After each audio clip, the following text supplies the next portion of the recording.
Texas. Let's welcome Kevo. What's What's going up? on, brother? What's up, man? How you doing, man? My God. I'm happy to have you on board today, man. Yeah, it's good to see you. Good to see you as well, man. Hope all is well.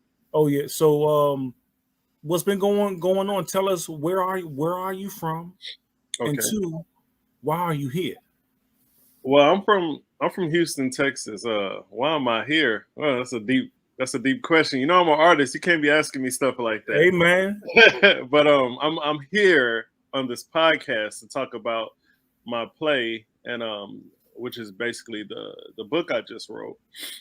And why I'm here on this earth is to create art. There we go. There we go. Your purpose Yeah. is to create art. And tell us about where that passion for art came from. Well, it's innate. I'm not sure your beliefs or the ones watching, but is I would say to keep it simple is God given, and the skill is, but the passion comes from my experience. Uh, I'm a well known, I guess, in my prior life before I went legit was a well known drug dealer, and selling dope is you're basically a salesman. You're basically a salesperson. So a lot of my passion came from the realization that the things that I was doing in the streets were not productive for to sustain long term success. Mhm. You either end up in dead or in jail, and most people know that, or you end up never growing up. So I decided one day, I found out, I realized I found myself, and my Yeah. purpose is to make art, and I just never looked back. Yeah. And so with being in that lifestyle, did anybody in that lifestyle inspire the art though? I mean, where did it come? I mean, I Well, know a you few said people, man. I'm fortunate, man. I'm glad you asked that because I'm fortunate to have good. My girl is good, man. My friends are good. My family is good. I'm fortunate to have people in my life that say they kind of stand on anything I'm doing or doing right. They kind of like, all right, yo, we gonna support this. So I remember I have a friend named Malcolm that he's like, man, I always know, I know, I know we selling dope right now, but he would always say, bro, you gonna make money doing art. And I had another, man, losing myself, but I had another instance with Slim. That's his name. I almost lost it. He used to do my tattoos, uh, Mhm. and I used to come by. He used to be like, hey man, where your homeboy at with the powder, so I can buy from him. And he was like, man, I know you sell coke, bro, but you need to be doing tattoos. Like he used to tell me that because I used to draw my tattoo out for him and be like, I want Uh, this. And he was like, nah, man. So I've always had encouraging, supporting cats. I guess that's the best way to put it. there you go. And so I heard you say that you used to draw out your tattoos Yeah, for the artist to draw on you. yeah. And to this So day, they call it freestyling, but to this day, like, it's been normalized. The artists don't stencil. A lot of artists don't stencil. They just draw them out like I do. yeah. So yeah, it's just it's like I guess it's freestyling. Like I There just you make go. up my own design basically. Okay. So tell us about the book first. Tell us Okay. about the book. Um and Have it here, um by the way. yeah. So Yeah. there we go. What do we do now? Oh yeah. What do we do now, I knew baby? you was ready. I knew you was ready.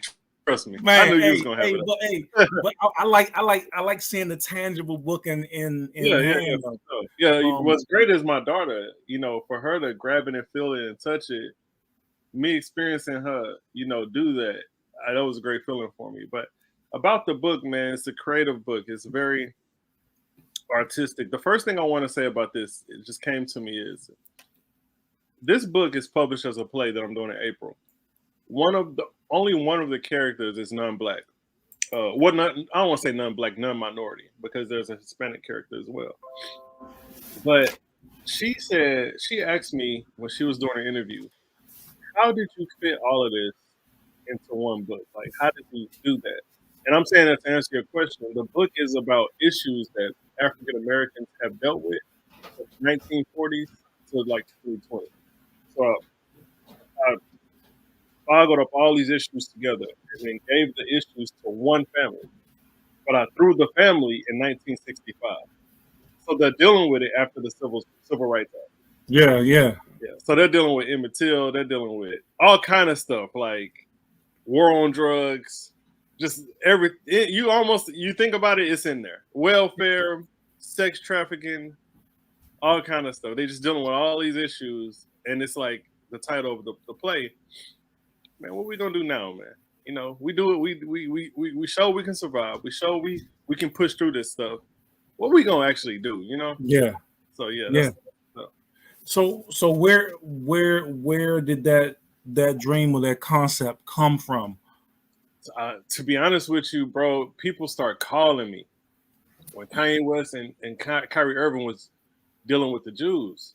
Mm-hmm. Mm-hmm. And I was like, no offense to them, but I was like, damn, our people really don't be knowing a lot about our history. But they're calling me because they know you know a lot of. They know Kevo know a lot about history because they know I read a lot. So I'm just telling everybody to repeat the same information. And I was like, man, I should write a book about this. And I'm talking about I spit this book out. Like it went from I'm an artist, so my brain told me, should I paint it? Should I write a poem? And I was like, no, I'm gonna write a play. Yeah. Spit the play out. Talking about shot it out. I was done with my first draft like in a day or two. And when I get to draft number 7, 8, that's when I start sharing with people. Like, you know, what you think about this? Showed it to my homie, my good friend, the best filmmaker alive, Dominic Draper. I showed it to him. You need to do something with it. I was like, all right, I ain't gonna do nothing with it. I'm gonna just publish it on Amazon. Mm-hmm. Published it. Literally, maybe 3 days went by. I had 5 reviews, 5-star reviews. And I usually don't get reviews when I post a book on Amazon because I didn't promote it or nothing. You know, it just doesn't happen. You know, just being practical, being realistic. You know, you don't just get reviews without any promotion. Right. And then I learned, okay, it's this thing called Kindle Unlimited, and people just search for new books sometimes, you know, and that's how I got the reviews. So I just posted, hey, if y'all have Kindle Unlimited, check out my book, you know, start getting more reviews. And I was like, oh, man, how I am, I'm an action person. It's time to do something. I start calling theaters. Hey, man, I got this script. Check it out. One thing turned to another, and now it's ready for its first adaptation to be produced in April. So the book is in play format. So when you actually open it up, it's not written like a story. It's written like a script. Right. Dope. So you're actually, if you're a younger person out there that wants to get into scripts and theater, you get a little insight on how, you know, some of that stuff is written. Because you can't. I tell it to kids when I go speak to kids. Hey man, y'all trying to go be these movie stars? You gotta know how to read. You gotta know how to read. Yeah. You gotta know how to read. Yeah. My youngest boy he goes to a performing arts school, and one of his majors is theater. Mm-hmm. And so with the whole learning his monologue and all of that stuff, you got to know how to say the word. You got to know what it means. You got to know history. Yeah. You want to dive into it, man, and actually become that in what you're trying to reenact. Why do you choose? You said 1965, so, and you said they're dealing with everything. That we as a people are either going through or went through, but at 1965, why did you choose 1965? Because I'm thinking Rodney King was already there. I'm so glad that you asked me this, bro. I picked 1965 because it was the end of the Jim Crow laws. I know so much about our history, bro. I done forgot some shit. That's how much I know. Yeah. And the Jim Crow laws, in my opinion, was worse than slavery. So I didn't want to pick the Jim Crow era because I feel like it would have been cliche. Oh, another black play. Oh, another about trauma. And I didn't want to pick the 40s because I feel like it's outdated. It's too old. Right. So I said, all right, let me pick the year after the Civil Rights Act, which is the act that outlawed the Jim Crow laws. And I wanted to pick a time to where there were outside interference because of the vicariousness of black people that would always overshadow my story. Mm-hmm. So what I mean by that is you take the 60s, you have a lot of assassinations. You have a lot of outside noise. You have the Italian mob. I'm talking about that in there. Then you take the 70s, you have pimping. Mm-hmm. 70s, that was big in the 70s, and then the 80s, you have the heroin. Yep. You know, you have heroin in the 60s too. Then you got the 90s, you got the crack epidemic. Yeah. So I didn't want. I looked at those decades. I said, all right, I don't want to play about crack. I don't want to play about heroin. I don't want to play about pimping. But I'm gonna include all this stuff. I say, man, I'm gonna show that dynamic relationship between people, which is the Civil Rights Act, which is how we're dealing with other nationalities on a day-to-day basis. Yeah. And I was like, that's the perfect year right there. That's what's up, man. And then and what it sounds like you're doing is you're telling how all of those things directly impact us. Oh yeah, as a people, you know. Sure. When I'm writing, it shows it, bro. This family. I'm glad the first adaptation has such a good cast, but this family, the way I wrote it, you really see that even though they're dealing with 1990 issues in 1965, you really see how we dealt with stuff. Like you can. Well, I have this thing about black households. Like you can almost tell somebody black by the sayings they say, the idioms. Like you hear a term, you be like, I know that's black, but what part you from? You know, like TT baby or what's another one? She, instead of saying she pregnant, oh, she with child. You know what I'm saying? It's our culture, bro. But it's this family, they did their thing, and I love this play. I heard you say that you believe that the Jim Crow era was worse than slavery. That's a perspective, brother. Let's get into it.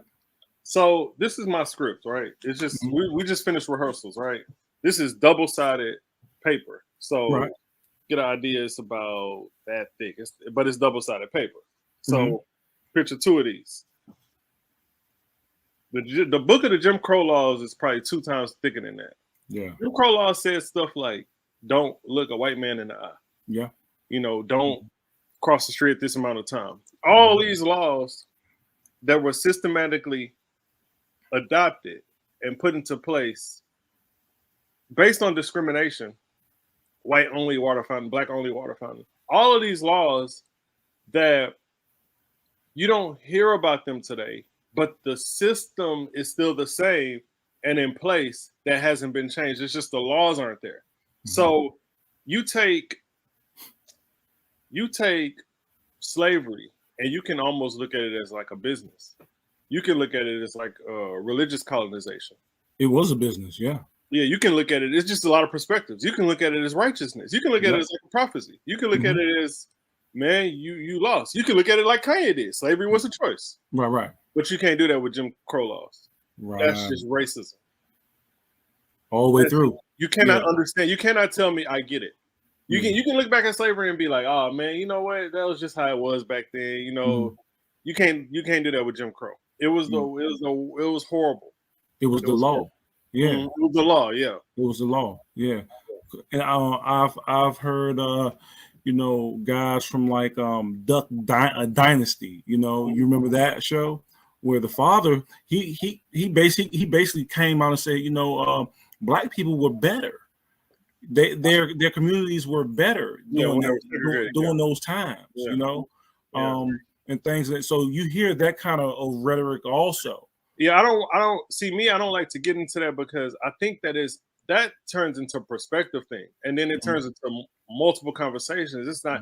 That's something tough to talk about in 5 minutes. Like where you're better, because it gets very trivial, and then you have to make a decision. Like, are you American? Or are you black? Or are you? You know, it just gets too deep to even get in that part of it. But I will say, you know, as a black man, I haven't felt American in a long time, you know, and also being a veteran, you know, I haven't felt American, you know, I get you, man. As a child, I said that's a tough cookie right there, man. Yeah, and so that the family in your book, you know, what are their feelings, you know, as they travel throughout this period and experience, you know, these things. Well, there's character arches. You know, when you're writing with intention, you're writing with obstacles, you're trying to have a resolving action, climax, all of this stuff, beats, you know, you're still telling a story. So I did something here that is completely against the rules of writing. I took away a antagonist. There's no antagonist in this story. So I'm saying that to say the way they deal with it is the underlining subtext is almost like a message through that person. So the son, he changes his life. Yeah. The daughter, she proactively decides what she wants to do. Yeah. The mother gives up her old way of thinking. Yeah. You get what I'm saying? So it's a journey. It's not it's definitely a journey. So it's not like there's no, oh, we overcame this bad person, you know. Yeah. And so what was your process and how much work was it to get this project to the next level of being a play? Man, I'm a worker, man. I get it done. I got that Beyonce, that Michael Jackson in me. You know, you catch me in action, you catch me on the set, you be like, hey, he be working, he be serious. I get it done. It's easy. If it's coming to me, I meet the universe halfway. I get it done, bro. I make phone calls. I do what you got to do. I don't even know how to answer that question, honestly, because when people have issues getting stuff done, I look at it as like an excuse, and I'm very direct with stuff like that. I feel like that this podcast wouldn't exist without your effort. Right. I applaud you for that, and I respect you for even having it. So I don't even want to think about if you didn't have it. You know? Yeah. I feel you. Yeah. And so, but I asked that question because, you know, executing is hard for most people. Executing is hard. Most folks have an idea. Most folks have a want to get things accomplished, but the execution of it is something that most people don't do consistently. Yeah, they don't. I don't have trouble with it though. I'm cold, bro. My heart is, bro. I ignore my past a lot, but let's keep this in mind. All right, I grew up without my parents, right? My aunt raised me. Different families raised me. Grandmother raised me. Mm-hmm. I meet my actual parents. One of them doesn't live too far. I became insensitive to a lot of outside noise and outside pressure at an early age, just off of not having parents. I started selling crack. I probably was like 13, bro. Man. So I'm conditioned in a different way for pressure. I was in maybe 3 or 4 shootouts before I turned 18. You know, I got shot. I went to jail. I didn't go to my high school graduation because I was in jail. When I got out of jail, I got shot. After that, I got stabbed. You know, like I had a very, how can I say this? I had a very like strength building life. So it doesn't. If this is hard, bro, if executing is hard, something is wrong. Like for me, like, bro, come on, I don't brag street life, so I'm not trying to brag, but that shit was harder than this, bro. No, talk your truth, brother. That shit was harder than this. Talk your truth, because people. If you want to write a book and you can't finish, bro, to me, you just weak. Like you just weak minded. Like that. Seeing mothers struggling is harder than that. Like, you know what I'm saying? To me. So execution is just about your attitude, your mental, your character breakdown. I'm just a strong person, and I've created a lifestyle to where I can block out bullshit. And sorry for cussing, but no. You can do all that. Block out a lot of BS, man. I just try to protect my words, choose my words wisely. But yeah, I try to block out a lot of BS, man. Yeah. And so when you go talk to the children and you go talk to the youngest, how do you gravitate towards them? Because I've been in front of those audience too. And so when you first get there, they looking at you like, who the hell are you? It's easier for me because I don't wear clothes. I told people the message is in the medium, and people will laugh at me when I do that. I don't wear, not naked, but I don't wear like a nice shirt. I wear pajamas. I go wear t-shirt and some shorts and some sandals, some slides.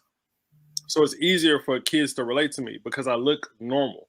I don't look like they don't want to see a doctor come and speak to them. If the doctor has on his doctor outfit or if he has on a suit, we're always, you already missed the message. This is why rappers are very effective as they become accidental leaders. Rappers become accidental leaders. They don't even want to be. It's because you look like your audience. You know what I'm saying? You look, even though they ain't got all the jury and stuff, if you take that jury off, you look like an average guy that they're used to seeing on an everyday basis. It's hard for studio executives to come speak to kids because Russell Simmons dresses nice. It's hard to do that. It's hard to connect with children or even any youth if they look at you and don't see themselves. There we go. It's easy for me. I'll go in there with a t-shirt and some sweatpants on. And kill it. And are you giving them much of your past, or are you? Sure, yeah, I have to, because I know it's entertaining for one, and also I understand that they going through that with 6 degrees of separation. Like, I didn't have a relationship with my mom. You'll be surprised who lives with their mom and doesn't, you know, or whose brother doesn't, you know, or who doesn't, you know. My mom was raped. I talked about that. She told me she was raped before when she was a child. You don't know who's been through that. You know, I talk about the worst shit because it's the truth. And it's the only way to protect myself. So this is why I don't get nervous. I thought I didn't get nervous because of my training in acting. But as I grew older, I've been able to articulate this feeling I had.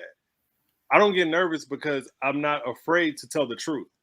Like when you're unsure, that's where that nervousness comes from. But I'm confident that before I even got this podcast with you, I'm not lying about shit. I don't give a fuck if you ask me when the last time I had sex. You know what I'm saying? Like I'm just an open book. So it's hard for me to be rattled. So they see that authenticity whenever when I go speak to high schoolers or kids, and I don't like to speak to adults. So that's another thing about me. It's a little easier because that's somewhat of a comfort zone, because I'm talking to people who I can really influence versus people who go nod their head and be like, yeah, I like that. Let me post a picture with you online. I don't want you to never see me. I don't do that type of stuff. I'm not into, if I go feed the kids, you're not going to see the pictures of it. You know what I'm saying? If I go feed the homeless, you're not going to see a picture of it. This is true, bro, because when I was looking you up and getting information, I found you actually in your craft outside of you promoting those things and what you talk about, because you actually go do it and be that, and then you get back to the work. Yeah, exactly. My homeboy always said that. I went to U of H with him. He told me that my process is weird because he doesn't see me doing much. He just sees it come out, and he's like, but you're always doing stuff that's effective in the streets, but you don't never say, hey, I'm doing this. You just kind of be like, oh yeah, last week I did that. Like, you know, he was like, that's always been weird to him. Like, you did the homeless thing, the turkey drive, and then you didn't promote it or nothing. You're that quiet storm that they talk about. You know, you just pop up, it gets done. It's like, hold on, man, where all this rain come from? I know. My teachers, one of my professors said I need to put that in my resume. You get, she's funny. She was like, I get shit done. She's like, you know, put in your resume. How much of your family influence is in the book? Man, my favorite scene, bro, in this book is, I got to tell you this story, man. My favorite scene in this book is when the Nigerian woman comes to visit the African-American household, because that is one of our issues. My book is a commentary on a timeline. That's a Black issue. Caribbeans, Jamaicans, Puerto Ricans that don't identify as Black, we don't communicate directly. We don't communicate correctly. We don't really know each other. So it's so funny to see the idioms, these two Black women talking to each other, but they're from two different cultures. I just love that scene. And what that came from is, when I was younger, I had a Nigerian side of my family and a Black side of my family. But what's beautiful about, let's use this word, the universe. We're not going to use the word God. Okay. What's beautiful about the universe is how I met the Nigerian side of my family. Mind you, I'm selling crack. I'm bringing X pills to school. You know what I'm saying? I'm that. my homeboy Sean Raymond, he and Shania used to hide stuff for me. You know, like I had homegirl Shania, she, man, like they used to keep me out of trouble because they already know what's going to go down. Man, I'm in theater arts class. I always love acting, bro. I always love movies and stuff. And I'm everybody looks at me as black, but they know my name is African. My last name is African. So nobody sees his name. It's not normal. You know, it's like to people, it's not a normal name. I'm in theater class, and this was my favorite class. The teacher, she said, Kevin, come here. And she looked at a paper. She said, this girl got the same last name as you, and y'all in the same class. I said, who? I look at the girl. She said, her over there. I was like, you know, like what? The girl walked up to me. She said, you look like my uncle. I said, oh, shit. She was like, your daddy named Bola? I said, yeah. She said, you look like my Uncle Bola. She said, you my cousin. And she was like, talking about all this like lies and childhood and stuff. She said, I'm taking you home. You know what I'm saying? So that day we went home to her house. I talked to my uncle. We were just talking about my childhood, about how they never met me, and just experiencing that side. That's what started me experiencing a lot of like the Nigerian side of my family. But you asked me about family. It's crazy because what's the odds of that happening? You know what I'm saying? Like, I get a lot of family support from both sides.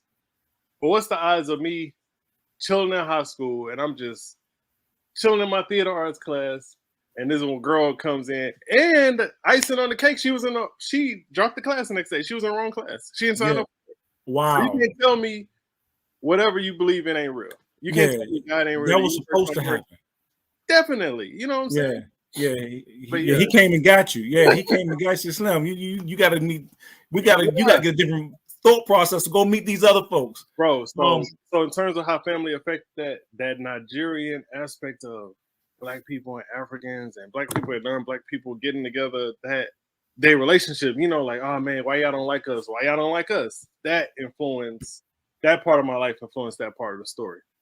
And so that was my next question, was because here in the metropolitan area, this at one point in time was known to have one of the largest Nigerian populations in the United States. Yeah. Right. But as African American, I've always heard and sometimes felt that you know, our brothers and sisters from Africa don't really fuck with us. You know what I'm saying? And so it was like, well, I fuck with y'all, and I want to get to know y'all because that's where they say we come from over there. So I feel like if me and you can have some kind of connection, I can have more of a connection there because I don't feel one here, you know. So what's your perspective? How was that relationship with you blending in to your Nigerian side, because you got a Southern accent, brother?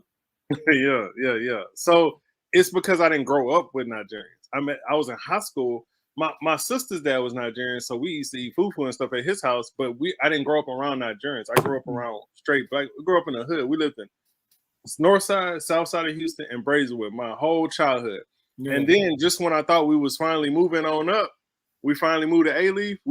I'm thinking, we moving to the good side of town. We moved to Spice Lane, and I know you don't know what that is, but that's like one of the worst parts of A-Leaf. And that had a lot to do with, like, even though it was a better school district, I saw the organicness of being hood versus wannabes, because there was a lot of wannabes in this area versus like when I was in Brazelwood, people used to die all the time. Like, it was like not a big deal to me. Right.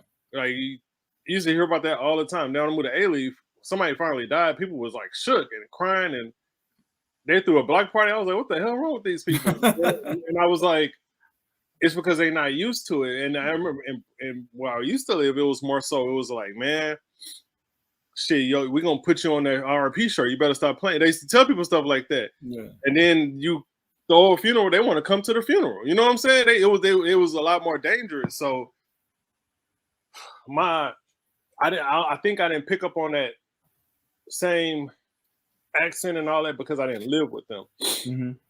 I was cultured in a very different way. My God. Okay. So that's dope that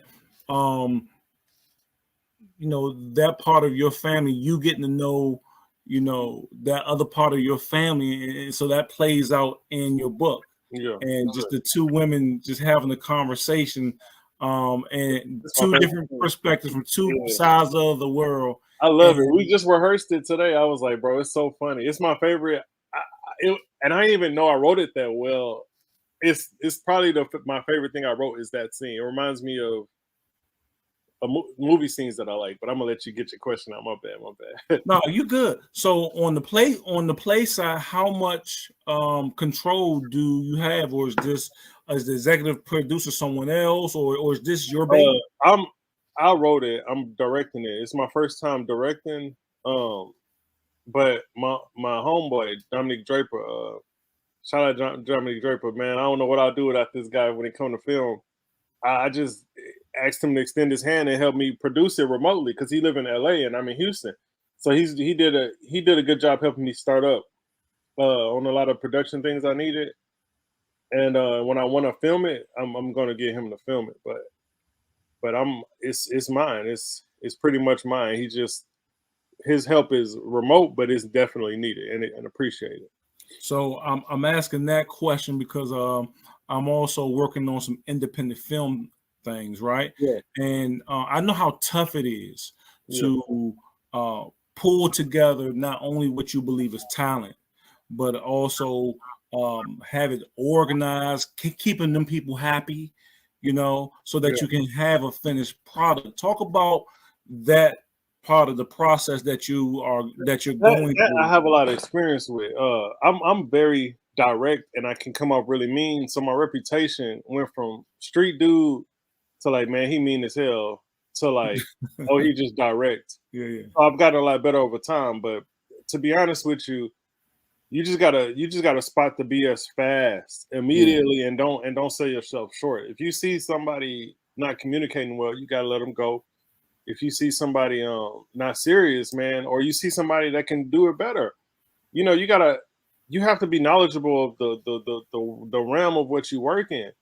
And these Hollywood stories will tell you all the time. Samuel Jackson said he felt like he did his best audition ever for Quentin Tarantino's first movie. He in almost every Quentin Tarantino movie except like that He one. is, yeah. He said he felt like he did his best audition ever, and he felt so bad when Quentin Tarantino didn't cast him for his first film. And he said Quentin called him and was like, "Nah, I got something else for you. You got Mhm, to be able to think like that. Like this may mhm, not be your one. You can do something else." mhm. I've had people audition for one role and get another.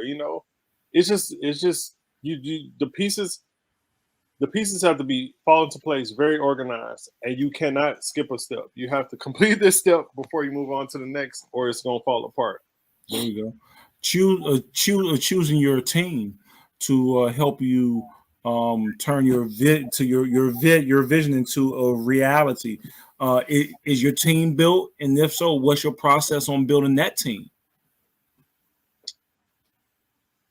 Um, I for the cast I auditioned people, and I had a couple table reads. For the crew, it's people I worked with in the past. So I'm pretty much established now to where the process, if I was to repeat it, like if I was to say it, I wouldn't be able to give an effective answer because it's so normal to me.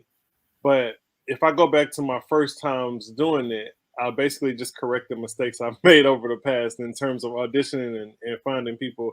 Because at one point, networking is the key.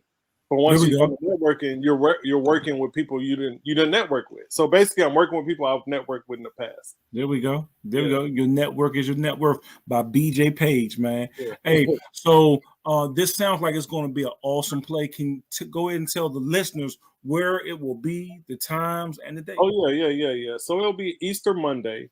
We got Easter as a national holiday on Monday now for some reason in a few states. Mm-hmm. 7 p.m. April 10th at Match Houston.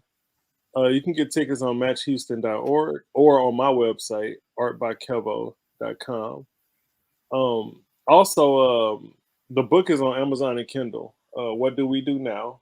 So you can search that online. And if you're in Houston, man, you better come see the first. This is the first time it's ever being played. We might get 100 shows. This might be a big hit. And it might be, you don't miss the first one ever. There we So you go. better come, especially if you know me, because you know how I. One dude told me I forgot. He said, "Man, I saw your first movie. I gotta see this." I said, "Man, you did come see my first movie." Uh-huh. But yeah, it's going down, man. It's There we well go. So, written, a lot of 5-star reviews, so it ain't a bad piece of work. so we in for a treat. We in for a treat. Will there be something that you will provide so those that are outside of Houston that can't get to it be able to support? Well, they could I have a Kickstarter that I'm trying to start up, but they can also um purchase tickets, and I tell people they can purchase tickets in my name so that I can give some away. And they can also purchase the book. And I'm really not considering, I'm going to film this eventually with Draper, and we're going to have it out on distributing on streaming platforms. There we So go. people will see it eventually. Because I want to see that bad boy, man. I want to read the book. I want to see, and Yeah. I want to get to know Kevo, man. I want to Yeah. see what he It's a working with. short read too. It's a short. I was like, man, everybody be like, oh, I read it in one day. I read it in 2 days. It's a short read. It's not that long. So That must mean it's good. yeah. It keeps people's attention. That's the main that's the main thing. Yeah, So it is good. The girl, one of the man, we didn't have. I don't want to give it away, but people be man. We did a table read. Somebody start crying. It's good. man, yeah. So there we go. Easter Monday this year, Houston, Texas.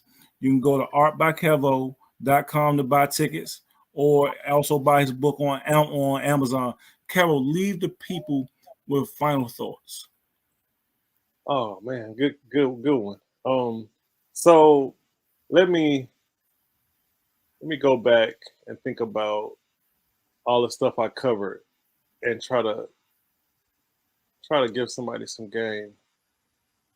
I think that if you're watching this, you're either interested in African American culture, interested in the podcast, interested in books or artists. And I think to sum up most of what I said, I'll leave you with, if you want to do something, you might as well just do it. It doesn't matter if it's bad, good, or great, because if it gets done, whether it's bad, good, or great, people are going to either love it or hate it either way. And what's most important is that you're going to learn from it. So when you do the second thing, the same thing is going to happen. And the third thing, the same thing is going to happen. And then the fourth thing, the same thing. Go on and on and on and on and on. It doesn't matter if you're Michael Jackson, Beyonce, or just regular old Joe. Somebody's going to hate on you. So, My guy. Yeah. My guy. Hey, y'all are now watching the Root Cause podcast, where we like to have discussion about everything as far as relationship and how it affects our community. Kevo, we appreciate you for coming on today, brother. It was a pleasure getting to know you, man. I hope to support. I cannot wait to read your book. I cannot wait to see your stage play. What do we do now? Y'all go check it out. Artbykevo.com. What do we do now? It's a riveting story about a family after 1965 that's going through everything black. We'll catch y'all next time. Later. All right, bro.